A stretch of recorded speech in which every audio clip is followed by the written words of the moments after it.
Voilà, il y a quelques instants, midi a sonné dans tous les compartiments de la radio et télévision Caraïbes. Mesdames, Messieurs, bienvenue sur la chaîne 22 à l'heure de votre rendez-vous de commentaires sur l'actualité. Un plaisir de vous présenter ce numéro de l'invité du midi. Hier lundi, c'était au tour du jeune politologue et psychologue Richie Caillot de devenir tristement célèbre. Abattu comme un chien à Carrefour, son cadavre vient allonger la liste de ceux qui ne pourront se reposer en paix si cela dépend d'une enquête dûment menée pour aboutir à l'arrestation et la condamnation des auteurs de leur assassinat arbitraire. Mis à part cette barbarie qui s'installe aisément dans nos rues, tous les autres pans de notre tissu social ne donnent presque plus signe de vie. Personne ne peut à ce jour compter sur le régulateur social qu'est l'État pour assurer le bien-être collectif de façon correcte. Quid du processus de l'établissement de l'état de droit en Haïti? Quelles sont aujourd'hui les lois et valeurs qui nous gouvernent? N'est-ce pas l'anarchie totale qui constitue notre mode de vie?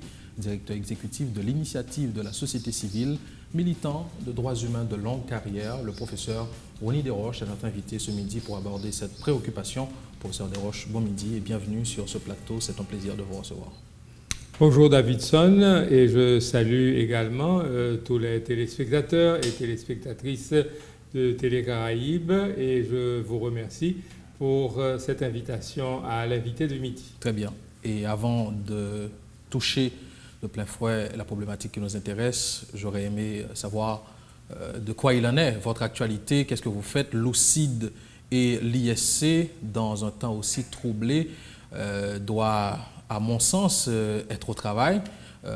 Qu'est-ce que vous faites, professeur Ronnie Desroches, concernant notamment le travail de l'institutionnalisation de la démocratie en Haïti dans ce contexte actuel? Bien, au niveau de l'initiative de la société civile, le travail que nous faisons actuellement, nous avons un programme que nous appelons programme de réflexion, action pour la dynamisation de l'économie haïtienne. Parce que c'est l'un des gros problèmes que nous avons aujourd'hui en Haïti, c'est que c'est un pays qui ne produit pas. C'est un produit qui ne crée pas de richesse, c'est un pays qui ne crée pas d'emploi, et c'est l'une des grandes sources de ce problème d'insécurité dont nous venons de parler, parce qu'actuellement, notre jeunesse urbaine, à 60%, est au chômage. Et alors, votre projet, il constitue en quoi? C'est qui ça n'a fait véritablement pour, nous capable de dire, pencher sur un problème qui a un rapport avec non-productivité et économie haïtienne? Bon. Alors, juste pour un bon exemple, la semaine dernière, jeudi dernier exactement, nous avons eu un débat, une conférence débat, et thème conférence débat, c'était dépréciation de la gourde, cause et opportunité. Nous avons un économiste, banquier, qui a travaillé dans une grande banque ici à Port-au-Prince, et nous avons un entrepreneur tout, qui est ancien président de chambre de commerce, qui était dans le panel là. D'abord, banquier a parlé des causes de dépréciation gourde là, justement, parce que nous n'avons pas produit rien, sauf un élément, n'est-ce pas, dans la situation, c'est que Jodia, exportation nous, vers l'extérieur, pas même représenter un quart de importation, c'est-à-dire ça n'a pas acheté de l'extérieur. Alors capable de comprendre que son pays est en déficit. Une balance commerciale totalement déséquilibrée. Mais perspective, j'en dis là, les liées avec question production, nous avons dit accroître, ça n'a fait dans le pays pour voyer l'autre bord pour nous capable. C'est pour ça que nous avons un entrepreneur qui lui-même était parlé de deuxième volet thème, à savoir les opportunités. Parce que l'heure où gagnent, n'est-ce pas, il y a un problème de dépréciation de monnaie par eau. Et ou bien monnaie qu'on utilise en général pour commander, qui lui-même est difficile pour joindre d'une part, et ensuite les têtes les très chers dollars, eh bien, sont opportunités que liées pour, parce que tout consommateur, il va pas garder du côté de la production locale pour y approvisionner, puisqu'il ne va pas joindre de dollars facilement et de dollars très chers. Pour un bon petit exemple, pendant la période pays local, nous songez, madame m'a dit, nous n'avons pas pain encore dans le cas là, font descendre pour avoir nos maquettes, pour avoir nos petits pains. Et ils me descendent nos maquettes, pas de pain. Mais seul ça, moi, sur tout rayon qui gagne pain, c'est cassave, ouais. Vous comprenez? Bon, mettez un peu cassave là. Le lendemain, moi, tourné dans ma maquette là, pour me acheter l'autre bagaille pour lui, eh bien, moi, cassave, est presque allé.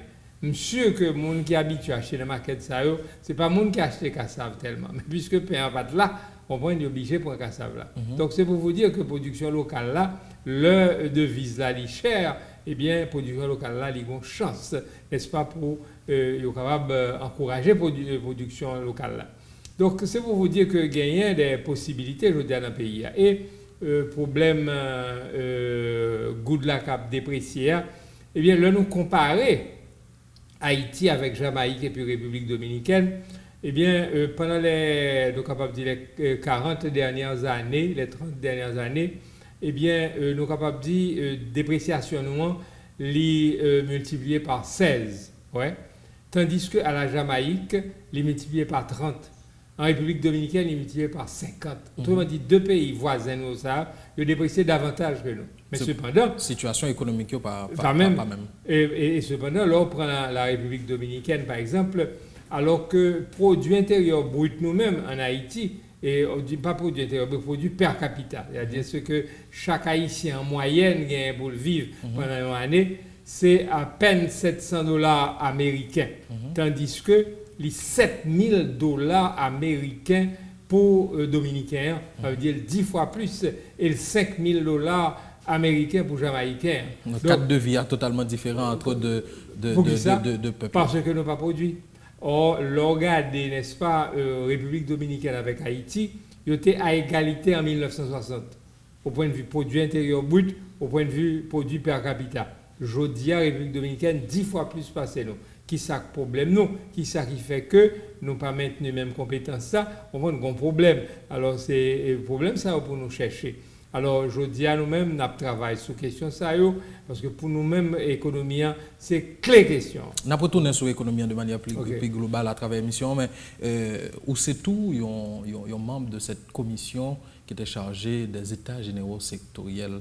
Si nous parlé de qui ça qui fait autour de résultats travail ça, et même avant nous aborder question qui liée à la logistique qui te posé gros problèmes et qui te fait état de actualité pendant les dernières semaines quelque part qui véritablement nous capable de dire résultat travail ça et à quel niveau nous sommes capable de dire quelque part implémentation par rapport à la recommandation qui est faite dans le rapport nous lié aujourd'hui à selon observation.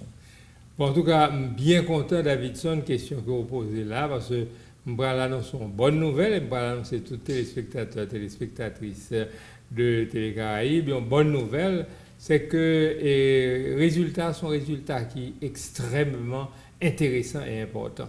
D'ailleurs, nous gagnons un rapport de 300 pages épiques qui produit, qui sous presse actuellement, et d'ici quelques jours, le rapport pourra le sortir. Et je suis capable de dire, c'est pas parce que je suis membre du comité de pilotage, que je suis rapporteur, pour comprendre qui fait me dire ça, mais son rapport qui va aider le pays ça en pile, parce que l'identifier les obstacles que nous avons du point de vue économique dans ce pays et comment pour nous surmonter les obstacles, les obstacles que nous avons du point de vue politique, les obstacles que nous avons du point de vue socio-culturel. Et il y a pile de monde qui pas de quoi dans le processus là. Parce qu'il faut dire une chose, il y a un problème que nous avons dans le pays d'Haïti, c'est que nous avons l'esprit négatif, nous n'avons pas l'esprit positif.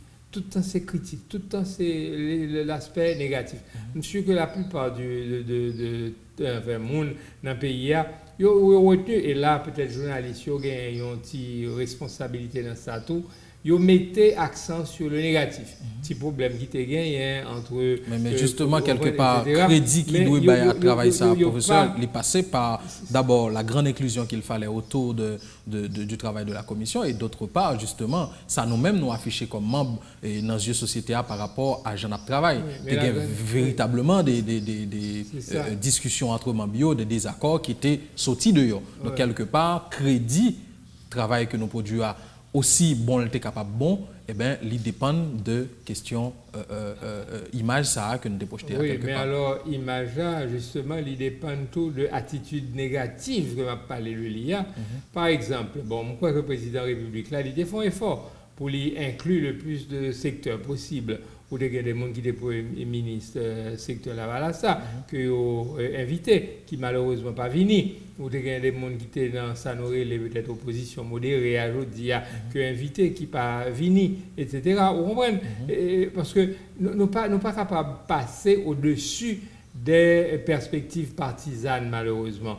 Parce que pour nous aborder l'intérêt général, pour nous ouais l'intérêt général. Quand il s'agit de discuter de l'avenir d'un pays, quand il s'agit d'identifier les obstacles, les problèmes d'un pays et de trouver les solutions, quand il s'agit de déterminer ou d'identifier les engagements à prendre pour changer ce pays, pas grand affaire partisan. Quel que soit et côté MDA, sensibilité politique MDA, il faut chita pour moi dialoguer, il y en a Claude, parce que le dialogue ne se fait pas entre les amis.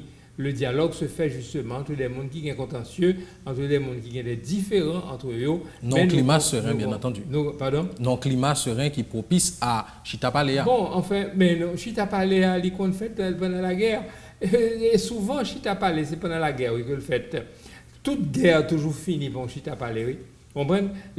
Que ce soit la Première Guerre mondiale, la Deuxième Guerre mondiale, vous comprenez, vous parlez de conférence de Yalta, etc. C'est tout belligérant, oui, qui chita ensemble pour dire ça fait comment gérer l'Allemagne, comment gérer le Japon, etc., etc. Le dialogue se fait entre des belligérants.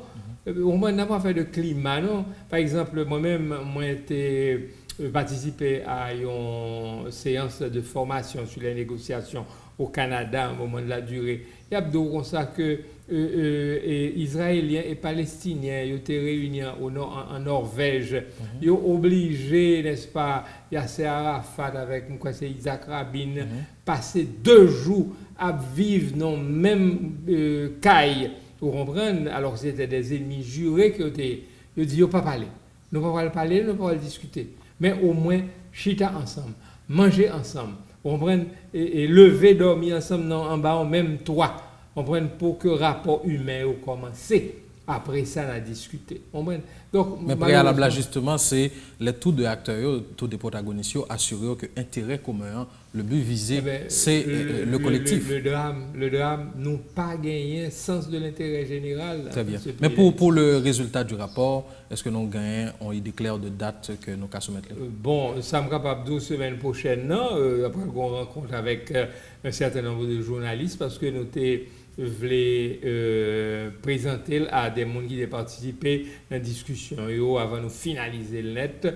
Je pense que d'ici peut-être 2 semaines, enfin certainement les journalistes vont inviter pour remettre on prend exemplaire par eux, parce que je suis capable de sans parti pris que son document extrêmement important pour, n'est-ce pas, le déblocage de l'avenir de ce pays. Très bien. Mais bon, on a pas de rapport à quel sorti, mais nous connaissons dilemme dans tout autour de genre de travail ça qui fait à répétition dans le pays. C'est l'arrivée dans phase d'applicabilité et qui est difficile. Même les gens qui fait travail là pour lui-même engager dans l'implémentation. Mais jusque-là, on a un rapport à sortir pour nous suivre, mais il y a un employé, il y a un problème logistique qui t'a parlé, le monde qui n'a pas touché, etc. Ça veut dire que nous faisons travail là, mais nous n'avons pas de moyens pour nous accomplir le travail là dans toute sérénité. À ce niveau-là, est-ce que tout le bagage est correct aujourd'hui? Bon, alors moi-même, pas rentrer dans le détail, ça, vous comprenez, ça n'a pas intéressé moi. Ça qui intéresse, c'est le processus-là, c'est produit. Mais l'information vient d'intérêt public, quelque part, écorché. Oui, mais bon, on croit que certainement, il y a des petits problèmes encore, il y a des petits problèmes encore qui posés. Mais nous connaissons que son pays qui a pile de difficultés. Vous comprenez, pile de difficultés économiques, certainement. Pensez que la présidence qui gère Baraï Sayo pour trouver les moyens pour être capable éponger les petites dettes qui gagnent. Pour même, ce n'est pas ça l'important d'ailleurs. Il y a pile de monde qui travaille dans Baraï Sayo qui n'est pas intéressé du tout à question ni de émolument ni de quoi que ce soit. Ça qui intéresse, c'est des travail-là que besoin produit. Et encore une fois, je peux vous dire qu'un travail extraordinaire a été fait. Très bien. Professeur René Desroches, un regard holistique général autour de ce qui se fait aujourd'hui dans le pays, notamment en matière de gouvernance. Vous sautez parler de questions économiques qui n'ont pas daté d'hier, mais quand on était en 2015 et 2016 à écouter les discours des candidats, etc., donc nous avons cherché perspective, qui bon monde pour nous laguer pays en Amérique, pour nous capables de dégager, soulever un meilleur horizon pour petit pays, notamment jeunesse, qui est au chômage. 2 ans plus de 2 ans après Jovenel Moïse et nous avons 2 gouvernements qui passaient et je dis à nous avons un climat délétère avec question de sécurité. Toute considération mise à part, si on répondre oui ou non, le pays aujourd'hui, il est dirigé.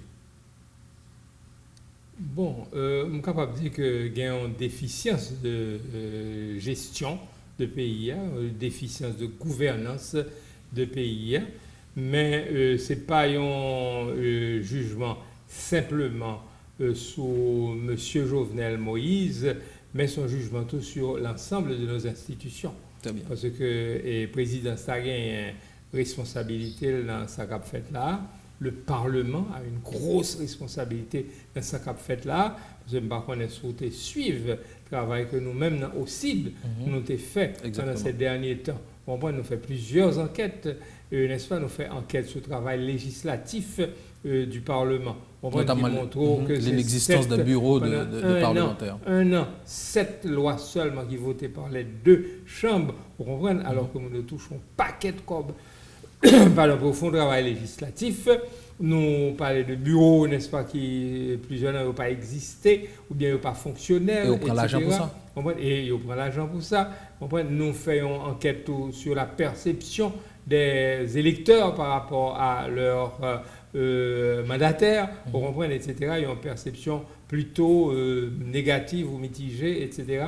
Bref, ce sont l'ensemble de nos institutions. Sauvegarder notre pouvoir judiciaire, tout, lui-même extrêmement faible.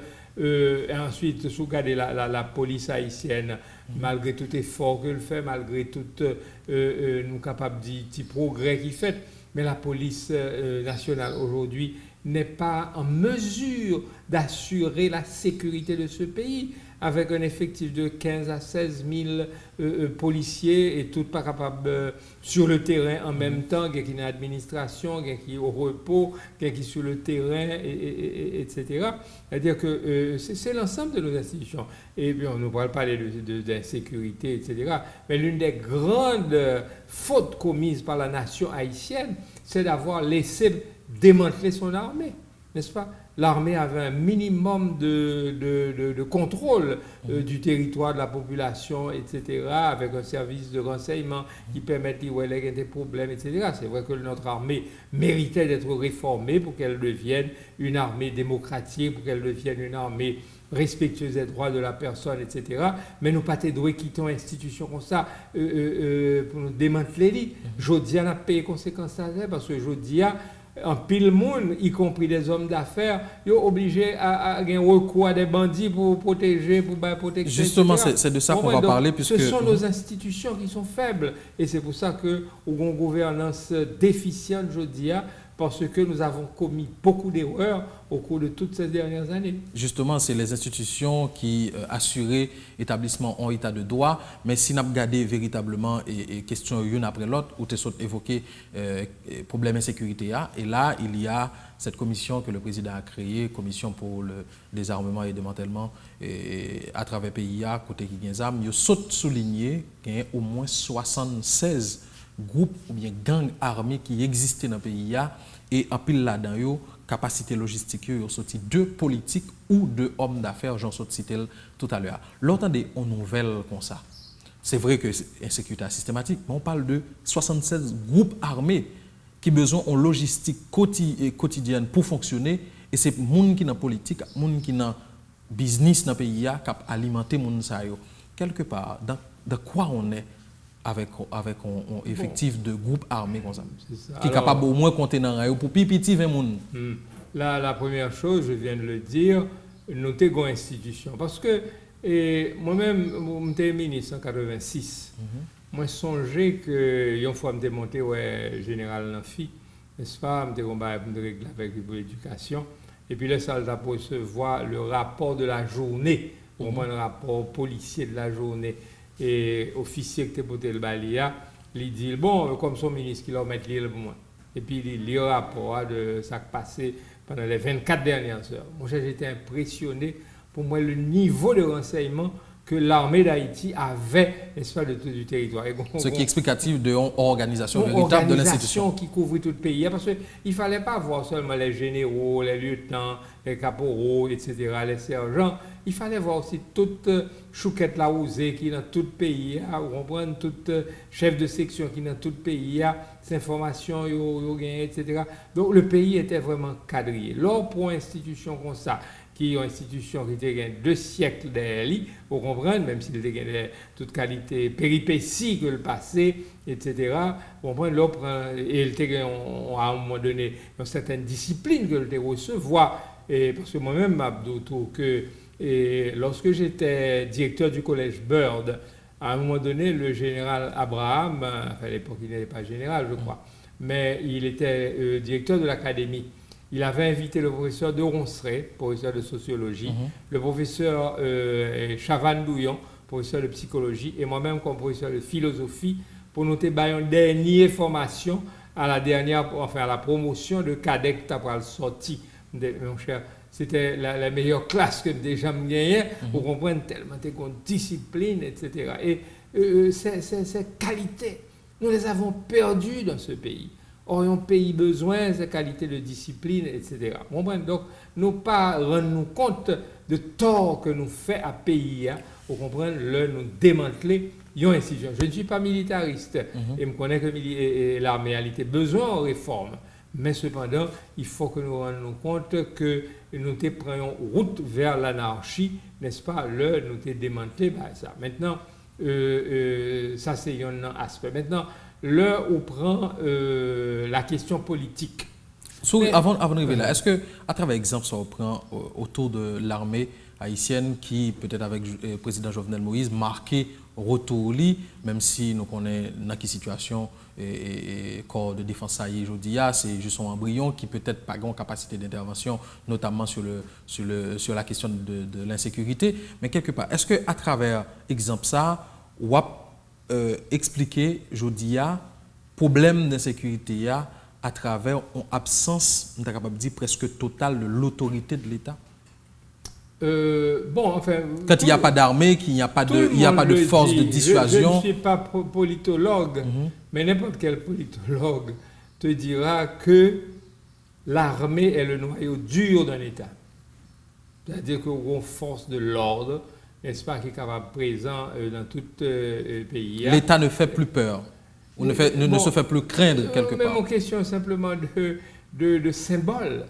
Autrefois, lorsqu'on était uniforme kaki, le bois paraît pour une sorte de crête, un craintif. Vous comprenez qui fait que tout à part font bail drôle, mais police n'a pas encore arrivé à un niveau, vous comprenez, je dirais de présence ça et de dissuasion ça, vous comprenez, parce que ça se construit avec le temps, ça se construit. Mais est-ce que nous même dans le processus de construction ça justement, en termes de symboles de l'institution policière aujourd'hui, il y a notamment implication des policiers dans des bagailles qui répréhensibles, mais j'en ai construit institution avec mon a construit et ça qui traversait comportement la majorité de nos policiers à travers les rues et à travers l'unité que vous représentez. Quelque part, est-ce que nous sommes en processus de construction ça justement? Bon, c'est-à-dire que nous partis. Est-ce que nous ne pas tourner dos totalement avec valeur ça que bon, c'est certain que nous perdions pile la valeur ça au moins nous perdions pile la valeur ça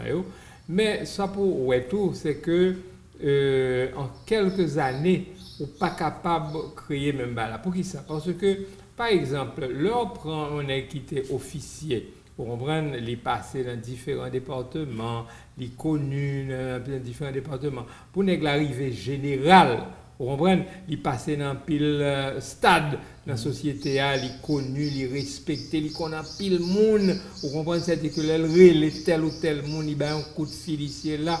Ils connaissent son équité, capitaineté, colonelité, on comprend général. C'est-à-dire qu'il fait tout un parcours social, on comprend, qui vient renforcer l'institution.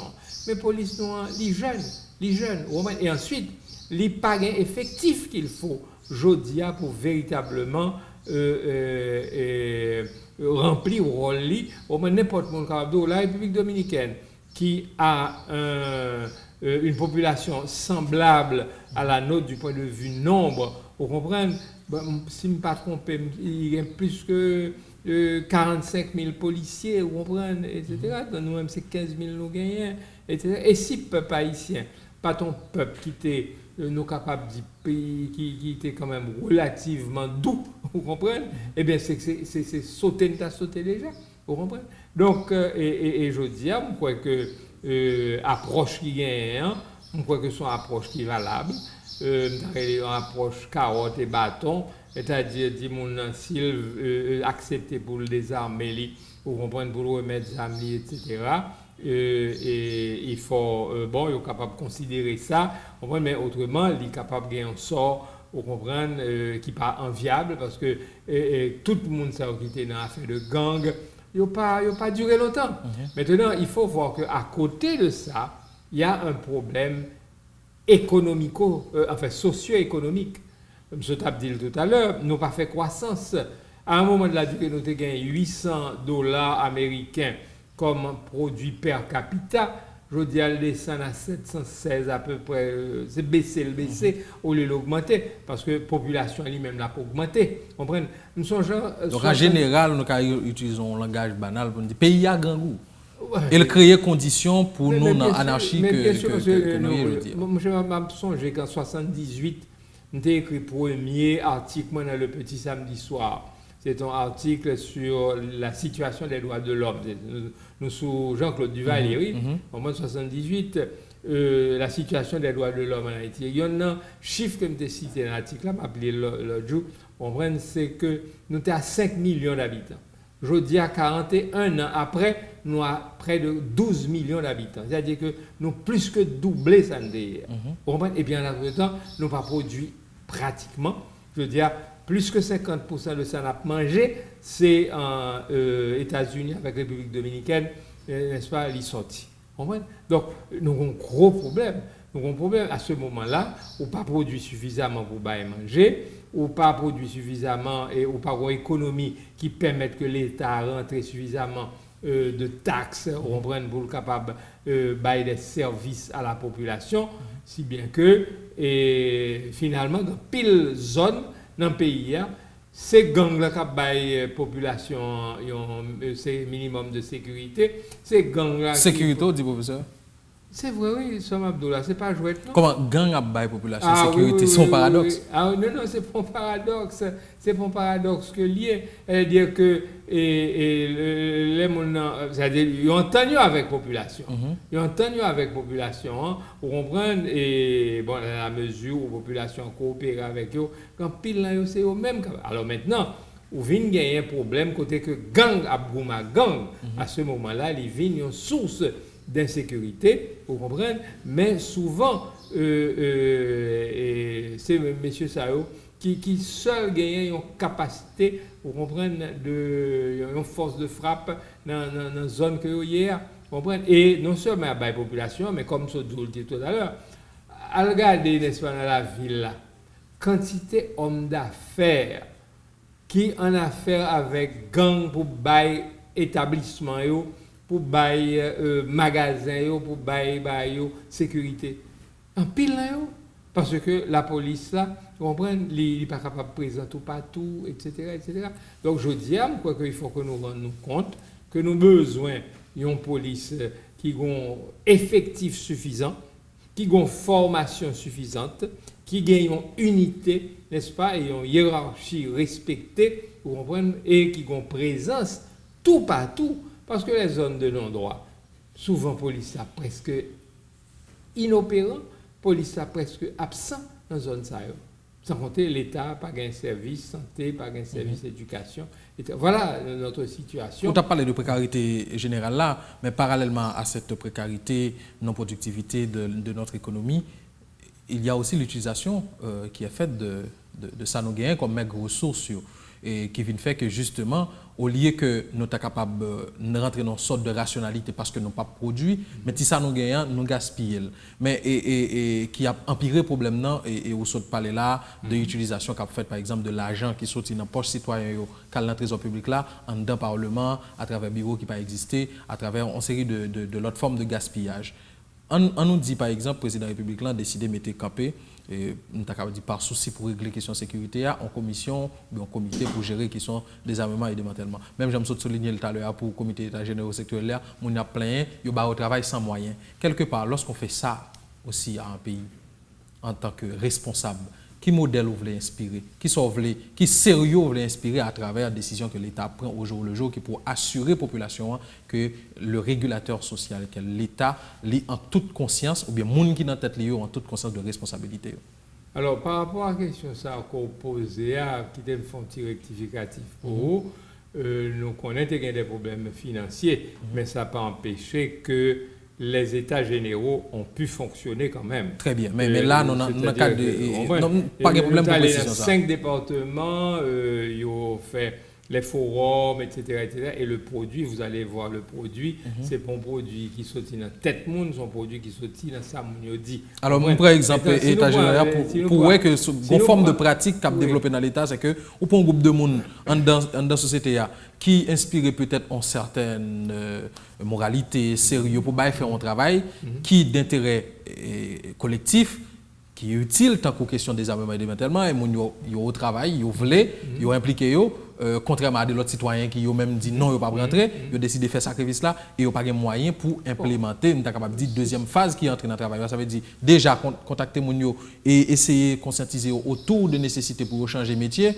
et puis qu'on n'a pas gagné de l'autre moyen pour proposer l'alternative. Maintenant, ça me capable de dire, ça me lit dans un journal récemment, c'est que monsieur dit c'est vrai que pendant les premiers jours, pas de moyens, mais au commencer, il y a des moyens. Mais cependant, il faut regarder une chose aussi, c'est qu'aujourd'hui, l'État, nous avons dit presque en faillite, oui. Est-ce qu'on connaît que pour maintenir le prix du carburant à la pompe, en 2018, l'État a perdu 17 milliards de gourdes. Il y a un déficit de 21 milliards de gourdes pour toute l'année. De ces 21 milliards, 17 milliards allaient simplement pour permettre que moi-même, n'achetons un gallon de gasoline ou un gallon de diesel au prix.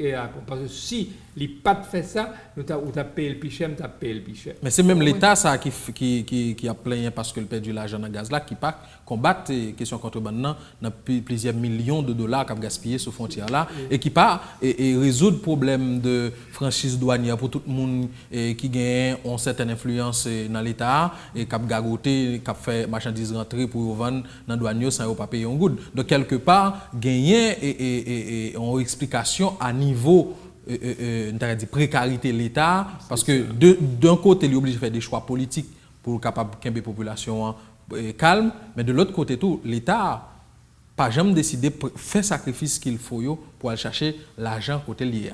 Maintenant, c'est vrai, vous avez parfaitement raison, mais cependant, vous êtes capable de garder des problèmes là avec une autre perspective. C'est que je dis, vous venez gagner l'État qui est faible. Même par rapport à certains secteurs. Le secteur économique aujourd'hui est certainement beaucoup plus fort que l'État lui-même. On prend ça, je ne dis pas là, c'est que par exemple, on parle que les qui prennent en campagne pour soit la présidence, soit sénateur, soit député, magistrat, etc. Ils dépendent souvent de l'homme d'affaires qui balance un petit moyen pour faire campagne. Mais ceci, moyennant et certains privilèges que le pouvoir joindre. C'est-à-dire, nous qu'à continuer dans ce ça. Non. La rupture, je ne dis pas ça pour justifier. Il faut d'abord se rendre compte de ça.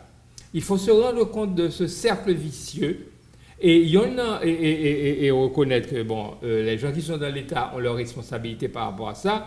Les gens qui sont dans le secteur privé ont leurs responsabilités par rapport à ça. Mais nous autres de la classe moyenne, nous avons notre responsabilité aussi par rapport à ça. Nous n'avons pas su non plus créer 2 ou 3 grands partis politiques sérieux en contact avec la population, avec des programmes. Vous comprenez? Parce que, je dis qui ça qui permet au monde réussir, soit comme sénateur, soit comme député, ou bien même comme président. C'est quantité d'argent gagné la main. Vous comprenez? Tandis que, si tu as 2 ou 3 grandes forces politiques qui t'a fait formation, je dis à si on t'a préparé pour aller à l'élection, préparé pour en contact avec la population, réfléchir sur les questions, etc. À ce moment-là, où tu as joué 2 ou 3 partis politiques, où tu as joué une démocratie qui jambe, et candidat, il pas dépendre de l'agent secteur privé pour être capable de jouer. Cette rupture, vous pensez possible? Ah mais oui. Les tout considérer que cette société civile à laquelle vous appartenez, quelque part, tout n'est pas exempt de critiques qui fait autour de, on est capable de dire, une certaine complicité générale par rapport à ça qu'a fait au thème en pouvoir l'État. C'est pour cela que nous devons d'abord prendre conscience de ce problème. Mais ce discours, vous le portez depuis très longtemps, et pas que vous. Être conscient du problème, chaque année, nous devons être conscients du problème. Non, mais l'action vers la rupture, côté la sortie. Oui, mais l'action nous fait à travers l'éducation civique, à travers l'observation électorale, à travers l'observation que nous faisons des institutions, etc.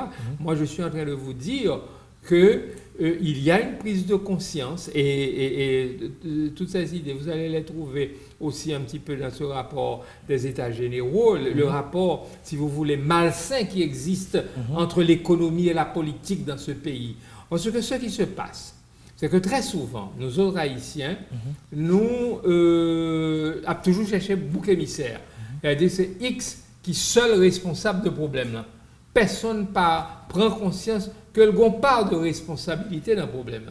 C'est à partir du moment que tout le monde rend compte de part de responsabilité que l'on gagne un problème là et que l'on gagne des changements de comportement pour y adopter que dans le secteur des affaires, que dans la classe moyenne, que dans le peuple là, que l'on gagne des comportements, des changements de comportement pour adopter. À ce moment-là, nous sommes capables de chance pour nous changer, mais ce n'est pas simplement en pointant du doigt X, Y, Z, en cherchant des boucs émissaires. Il faut comprendre que nous avons un problème systémique et c'est une approche systémique qui peut nous permettre de résoudre ce problème. Très bien, mais on considère des éléments du conjoncturel pour regarder est-ce que justement il y a une compréhension déjà, en début de compréhension qui est dégagée autour de ça. La confrontation politique, qui dernier temps, ça elle était arrivée dans un niveau exagéré, que un peu le monde pensait qu'il y avait un gros éclatement, mais par contre, qui ça qui jouait sur les événements qui fait que quelque part, nous rentrés dans certaines normalités, un certain calme, sérénité, même si on dit concept pays là, au niveau des esprits, il est toujours présent. L'exécutif, notamment, rentré dans, en démarche de renouveler l'équipe gouvernementale là, avec dans tête M. Jean-Michel Lapin, qui fait partie de l'équipe qui saute prend échec dans le Parlement parce qu'il n'y a pas de résultat. Est-ce que rien qu'à travers ce nouveau choix de Premier ministre, où est gagné une volonté qui dégage de la part du président de la République pour marquer rupture avec ce système ça, qui à tous les niveaux problématique? Bon, moi je crois qu'il faut regarder les différents facteurs qui interviennent dans cette situation de trouble que nous avons eu. Il y a un problème socio-économique, un problème économique, comme nous venons de le dire, n'est-ce pas? Le pays n'a pas produit, un chômage terrible, particulièrement. Donc, nous en quête de résultats, nous en quête de renouveau. De renouveau. Mais, est-ce qu'on va pouvoir changer du jour au lendemain? Non, on comprend. On nous dit avec ce pouvoir, nous avons une perspective de 3 ans. Il n'y a pas un bâton, on voit une baguette magique dans la main pour changer la situation. C'est pourtant l'impression qu'il a donnée lors des ça a été sa grande erreur, n'est-ce pas, je pense, de faire comprendre que le capable fait des miracles, alors que s'il t'a analysé la situation Jean Lier, il a dû comprendre que pas de miracle là. Vous comprenez? Si le discours qu'il aurait dû tenir, son discours à la Winston Churchill. Le Winston Churchill, pendant la Seconde Guerre mondiale, t'a dit, n'est-ce pas, au peuple anglais, je ne peux vous offrir que du sang, de la sueur et des larmes. C'est-à-dire, c'est marrer ceinture nous en tant qu'Haïtiens, parce que situation difficile, ou en situation, bon, nous avons et tremblement de terre qui te mettait nous à terre, mais après tremblement de terre, où tu as vu une injection d'argent massif de la part de la communauté internationale, ou une après ça Petro-Caribé, yo gagoté c'est vrai mais ils font pile bagaille dans pile côté dans le pays et puis ils sont pas joué encore même après Mathieu tu joué une autre injection je dis on pas joindre tout bail ça yo et en plus de cela l'aide internationale qui t'a porté à bout de bras l'a diminué et puis production les fins atteint net vous comprenez donc s'il était vraiment comprendre la situation, l'État dit peuple haïtien, c'est mettre ceinture dans taille nous pour nous mettre nous au travail, coller les épaules à les épaules pour nous voir si nous sommes capables de produire. Ou on te dit là que le président de la République est jusqu'à présent beaucoup conscient de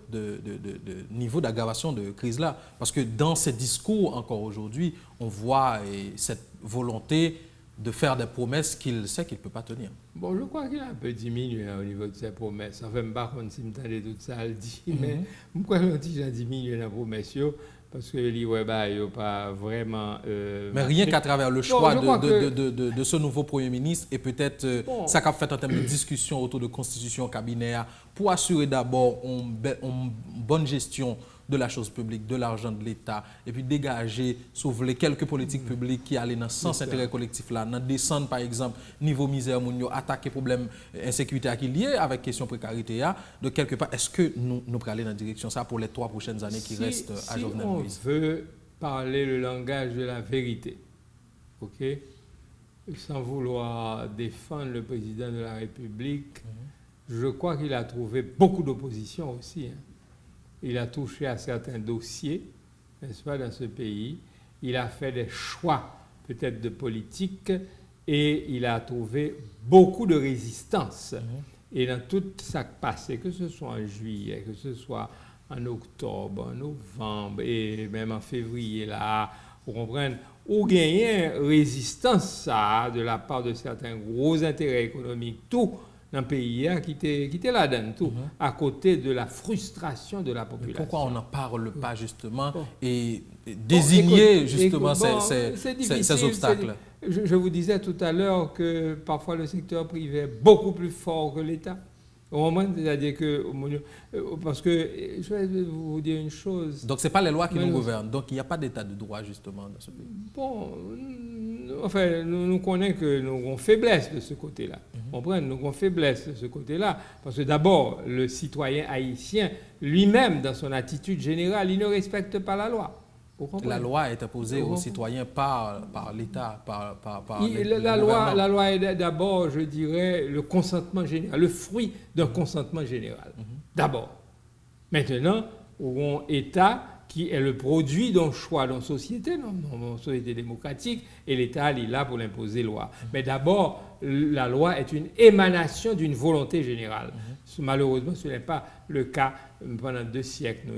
Vous comprenez, ça n'a jamais été véritablement. Parfois, c'est tel groupe qui a imposé telle loi, mais il n'est pas le fruit d'un consentement général. Ou participer dans un choix qui entourait Ndarabdi, désignation de nouveau cabinet ministériel, ça comme responsable organisme? Pas du tout. Il n'y a pas cette ouverture? Non, pas du tout. Et bon, et puis, ce n'est pas rôle, nous, dans la société civile là, on comprend non plus. Quelque part, on parlait d'une consultation assez large pour joindre un consensus autour de qui est-ce qui pour prendre le pays. Nous ne faisons pas partie de cette consultation. Et nous sommes capables de des conseils généraux, comprendre, sous peut-être Jean Poupée. Mais j'aime te poser une question, professeur Desroches, par rapport à ça, nous gagnons en termes de défis, je dis, et nous garder niveau de l'élaboration société à travers le respect total des normes établies, que ce soit par dirigeants ou bien par n'importe qui citoyen, nous garder l'anarchie qui prend le large à travers, cette guerre, cette barbarie dans nos rues avec les gens qui ont des armes, avec des armes qui fait la loi, ou se dit là, quelque part, c'est eux qui ont la population côté il y a sécurité. Est-ce que, quelque part, ou optimiste par rapport, à troisième équipe gouvernementale, ça dans ça cap dégagé et peut-être je ne crois pas que le pourra faire aucun miracle par rapport à la situation qui existe aujourd'hui. Au moins, une situation suffisamment compliquée, difficile, je ne crois pas qu'il n'y ait aucun magicien qui pourra faire aucun miracle là. Et je ne crois pas qu'aucun monde conscient capable d'espérer miracle. Par contre, ça me pensait, c'est que seule une prise de conscience nationale de tous les secteurs et un engagement de toutes les catégories sociales peut nous permettre de sortir de ce que, n'est-ce pas, nous vivons aujourd'hui. Très bien. Et y compris les membres de ces gangs dont nous parlons. Vous comprenez? Vous comprenez que m'tendez, par contre s'il est vrai, par contre s'il est faux, vous comprenez? Mais le m'tendez que en pile dans membres de gang ça, yo dit prêt pour déposer des armes et tout, vous comprenez, etc. Moi, c'est quelque chose qui me réjouit parce que, vous savez, j'ai fait un peu de philosophie dans ma vie, j'ai été professeur de philosophie, et il y a un philosophe, n'est-ce pas, Hobbes, le philosophe anglais, Hobbes, qui gagnait analogie ça, qui l'a expliqué le passage de ça, n'est-ce pas, l'état de nature à l'état de société. D'accord? L'état de nature, c'est lorsque il dit que l'homme est un loup pour l'homme. C'est comme ça, il décrit l'état de nature, que c'est la guerre généralisée, c'est la violence qui règne tout. Notre situation actuelle. Et donc, à un moment de la durée, toute société, elle prend conscience, tout le monde prend conscience que nous sommes tous au bord du précipice. À ce moment-là, il faut s'arrêter pour changer les règles du jeu, pour changer de comportement. Et c'est à ce moment-là que nous pouvons rentrer dans l'état de société, côté que nous aurons accord entre nous, que nous pourrons comporter nous différemment. Moi-même, moi, je pensais que la société haïtienne aujourd'hui est mûre pour ce shift, vous comprenez, pour ce transfert, pour ce changement, vous comprenez, et il doit pour l'impliquer tout le monde. Il vient pour l'impliquer chef de gang, là. Il vient pour l'impliquer grand entrepreneur, là. Vous comprenez, grand homme d'affaires, là. Il vient pour impliquer politicien, il vient pour impliquer journaliste, là. Et les classes moyennes, là. Nous tous, nous viens pour nous prendre conscience. Et ça me réjouit aussi de voir que aujourd'hui, dans le diagnostic posé par le peuple haïtien, tout le monde dit que le système, ça va pas continuer encore. Très bien. Et le changement de système, non, il est passé y compris le président du Forum économique, dernièrement, c'est lui qui a dit système, ça va pas continuer encore. Ça veut dire que grands bourgeois, entrepreneurs là, ça qui est un capital là, ils comprennent que nous ne sommes pas capables de continuer comme ça. Et je crois que le pays a mûr pour un vrai dialogue, pour nous poursuivre le dialogue là, parce que le dialogue là a commencé. Il a commencé tout avec chef de gang là, tout à travers la commission ça d'après moi-même, et pour nous poursuivre le dialogue là, et pour nous changer, n'est-ce pas, de comportement. Dernière question, professeur Desroches, tout ça n'a dit là, établissement état de droit, ramener le calme dans ce pays, il dépend tout de renouvellement par la population de l'appareil politique. Et là, nous avons une perspective électorale pour octobre. Est-ce que quelque part, ce n'est pas une illusion de penser que dans le climat nous aujourd'hui là, et par rapport à l'échéance qui était, nous sommes capables de réaliser l'élection en octobre? Bon, je ne crois pas que ce sont illusions que liées, je crois que ce sont devoirs que liées. Si nous vraiment prenons conscience de ça, nous vivons journée aujourd'hui, nous ne sommes pas capables de continuer avec la violence encore. Parce que ne pas oublier que pendant 200 ans, vous comprenez, c'est toujours la violence que nous utilisons comme arme politique. Vous comprenez? Même sous temps d'élection qu'on fait pour président dans le Sénat, c'est le chef Kako ou bien chef Fiker, fin guerre là, vous comprenez? Et puis les fins, au fond, simulacre de vote au niveau du Parlement, et puis on prend chef là, et puis on met au pouvoir. Vous comprenez? Pendant la seule période que nous avons semblant de démocratie, c'est peut-être pendant la période de l'occupation américaine, côté qu'on Datignav quitté pouvoir, Bono, et puis Datignav rentré la Kaili dans une petite rivière, enfin dans les NIP, etc. Vous comprenez? Mais pendant tout le temps, c'est Goumen, guerre civile ici, guerre civile l'autre bord, à peine américain aller, on a des coups d'État avec Calix. Mais votre grande expérience vous permet d'avoir quelle position par rapport à cette perspective électorale? Ben, ma perspective, là, pour moi, mon expérience et aussi à mon suspendre choix. Non, mon choix personnel, il faut aller vers les élections. Et nous espérons que la situation que nous avons, l'approche à la fois de fermeté, parce que quand même, on approche de fermeté, d'après ce que j'entends, n'est-ce pas, le gang de Savane Pistache qui était en pile problème pendant ces temps derniers, apparemment semble lié en processus de démantèlement. Vous avez vers la République dominicaine, grande danse, etc., ça qui malheureusement tombé, etc. On prend, nous avons pensé que nous avons préféré que aux joignaux, prendre au vivant, mettre en prison, juger, etc. Mais bon, ils ont mouru. Mais il y a un démantèlement. Et en même temps, on dit aussi, vous voulez remettre ça mieux, on pensait, m'espérer qu'on approche ça pour le baillon. Et je souhaité que tout le monde, particulièrement les journalistes, appuyer le mouvement ça, au lieu de critiquer, tout le temps critiquer, mais encourager pour que nous ayons un bon résultat dans ça, de telle sorte que nous ayons un climat qui est plus ou moins propice à des élections. Parce que dans le 21e siècle que nous vivons là, nous ne sommes pas capables de continuer avec la violence comme arme politique pour conquérir le pouvoir ou pour garder le pouvoir. Nous ne pouvons pas utiliser la violence pour consolider nos intérêts économiques en tant qu'entrepreneurs, en tant que commerçants ou quoi que ce soit. Nous devons aujourd'hui consolider l'état de droit et nous devons consolider la démocratie. Donc c'est encourager tout le monde à l'élection, encourager ça qu'a fait là pour que nous capables de joindre un minimum de stabilité politique et sécurité à travers le pays et à ce moment-là. Parce que notre problème aussi, c'est que nous avons beaucoup de politiciens qui s'improvisent gestionnaires de l'État. Vous comprenez? Il n'y a pas même qu'on préparation, il n'y a pas même qu'on problème pays véritablement. Vous comprenez? Dossier électricité. Combien de gens qui maîtrisent le dossier électricité? Vous comprenez? Dossier carburant. Combien de gens qui maîtrisent véritablement? L'on pas maîtriser le dossier comme ça. L'on pas, on faire des erreurs, on faire des bêtises. L'amateurisme qui doit cesser selon les propos que vous exactement. Il faut se préparer. Très bien. Professeur Desroches, c'est ton plaisir. Malheureusement, on est obligé de camper là. Tu as gagné peut-être des autres points qui concernaient même question d'affaiblissement de l'état des droits qui nous a supposé toucher. Nous espérons le retrouver encore sur le même plateau ça pour continuer la discussion autour de problèmes pays.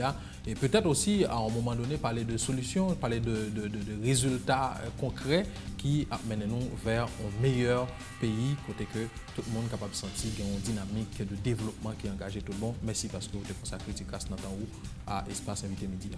Merci pour l'invitation et en tant qu'éducateur et en tant que citoyen engagé, c'est toujours un plaisir pour me partager idées avec compatriotes. Mesdames, Messieurs, téléspectateurs internautes de la chaîne 22, notamment fidèles téléspectateurs internautes de l'invité du midi, merci de votre attention. On se retrouve demain pour le prochain numéro. Portez-vous bien.